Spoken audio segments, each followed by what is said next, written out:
What if there was a video that taught you how to make a training video?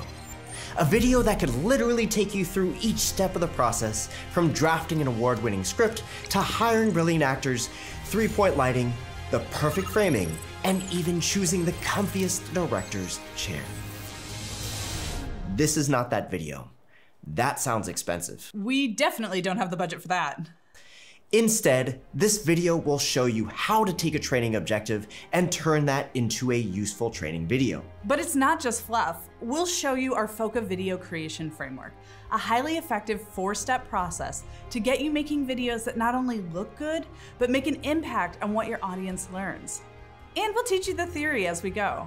If your goal is to learn how to take an idea from your head and turn that into video, and then you want to use that knowledge to build onboarding video for new hires, create your next explainer video, or even create content for your side gig, then this is the place to start. Following this process will ensure that creating video will take less effort. Yes. Drive new behaviors for employees. Yes. Save you time. Yes. And money. It's actually true. And will make you happier and more fulfilled with your life. Hold on, what's this video about again? It's a training video about making a training video. So let's get to it.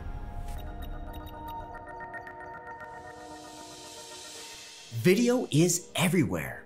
It's the format for blockbusters and your TikToks. It brings you the news, updates from your family, sports highlights, everything. You're even watching it right now. But Ellie, why is video so good for training content? It's a good question, Kevin. First of all, video content is accessible anytime, anywhere, for learners to watch and rewatch. Instead of having to remember every detail in a 3-hour-long training session, they can find exactly what they need to know when they need to know it. Also, good content is scalable. Instead of battling to get a seat in your training session, they can learn on their own schedule, wherever they are, no matter how big your company is. You can train hundreds or thousands of people at a time.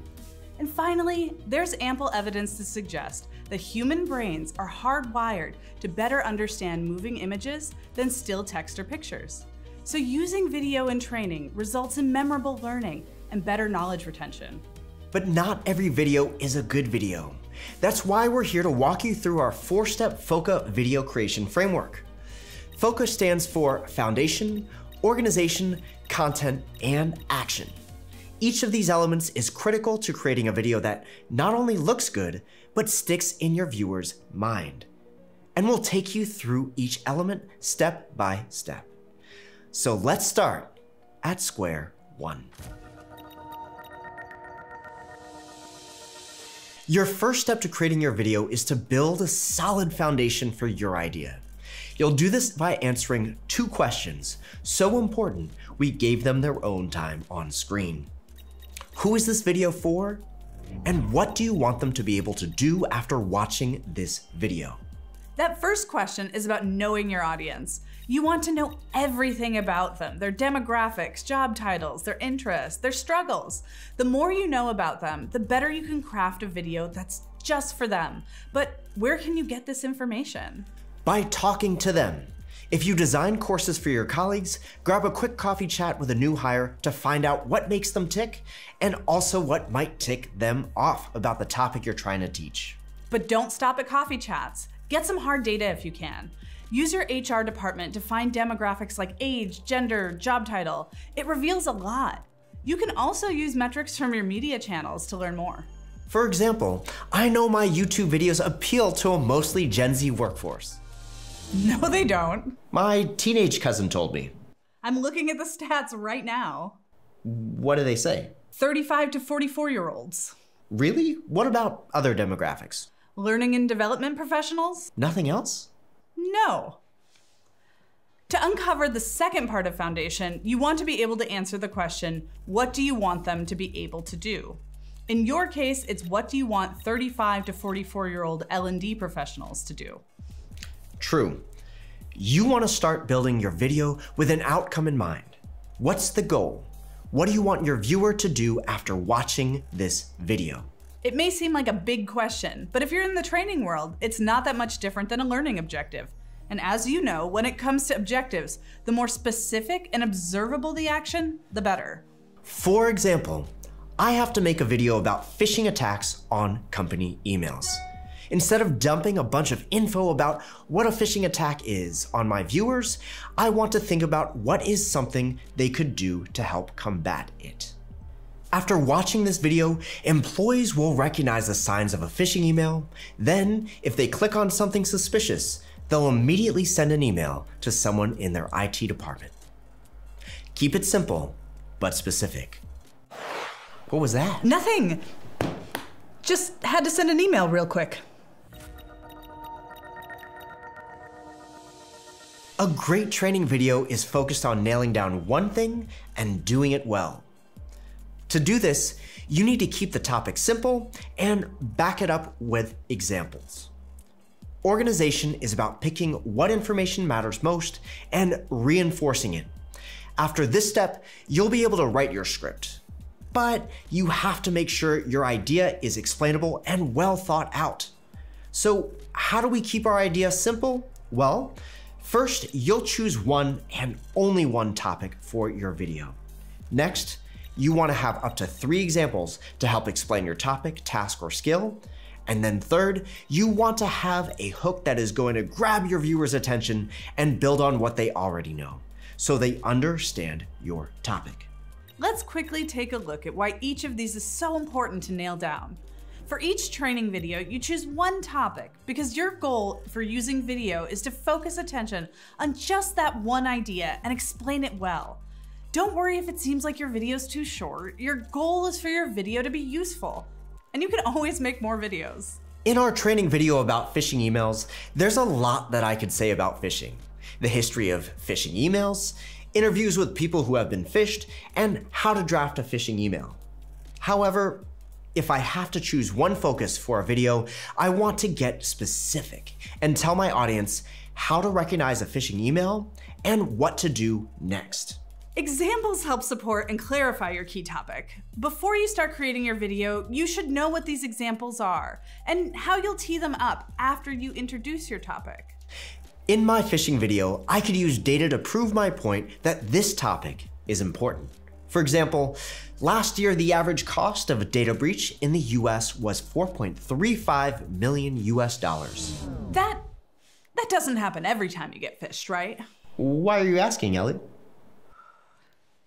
Lastly, the hook serves 2 purposes.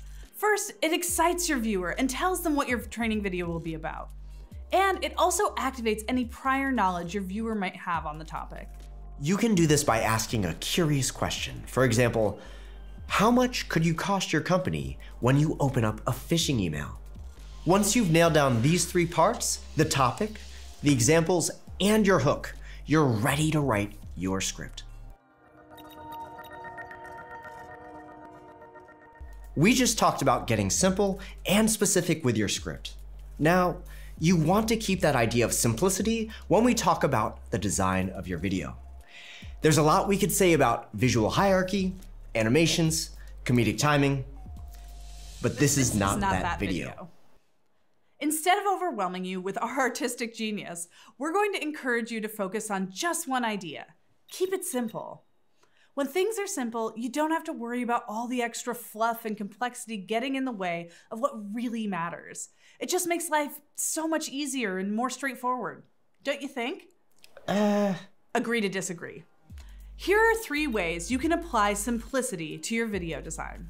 First, write your script in a conversational tone. Nothing turns your viewers off like tons of jargon and confusing language. Something long and dense like remaining vigilant in the face of cyber threats is critical to the network security of this institution can be summed up as clicking weird emails is bad. The second way to keep it simple is to limit your text on screen. By adding too much text to your video, you force your viewers to read instead of watch. But did you know humans can't read and listen at the same time unless the text and the words are in sync? Did you catch that? People can't read and listen at the same time. Instead, keep it super simple by only using a few words on screen. But if you make things too simple, you may lose your viewers' attention. So change what's on screen every 20 to 30 seconds, and you can do this in 3 different ways. You can use stock footage and go big in your frame. You can signal to your viewer what's most important with highlights, arrows, signs, and you can animate your text on screen. He's right. Consistent movement keeps the eye, and thus the brain, engaged. Too simple can be bad. If your eye knows where to look and your ear isn't distracted, your brain knows where to focus. Now, what will you do when you finish watching this video? Start writing your script? Look at some cat videos? It could be everything and anything. Anything and everything. What did I say? Everything and anything. It can be whatever you want. But what if I was so clear about what you should do next? Blink, take a breath, think about elephants. What are you thinking about? Elephants. See? In your training video, you want to drive that same action for your viewer. How? By ending your video with a next step. Remember at the beginning of our video when we talked about the outcome, what you want your viewer to do after watching your video? Well, one way you can drive that home is by telling your viewer exactly that. It could be the last 10 seconds of your video. For example, telling your viewer one last time to test your knowledge in the following quiz, answer a reflection question in your workbook, or send an email to your IT administrator if you think you've been phished. I already did. Really? You got phished? That sounds expensive. These are small ways that you can create a video that drives your viewer to apply what they just learned. It's a small request to take what's now in their brain and use it in the real world. This is it. How to make a training video. Let's review what we covered. We started out by thinking about building a solid foundation for our idea, focusing on identifying our audience and what you want them to do after watching your video.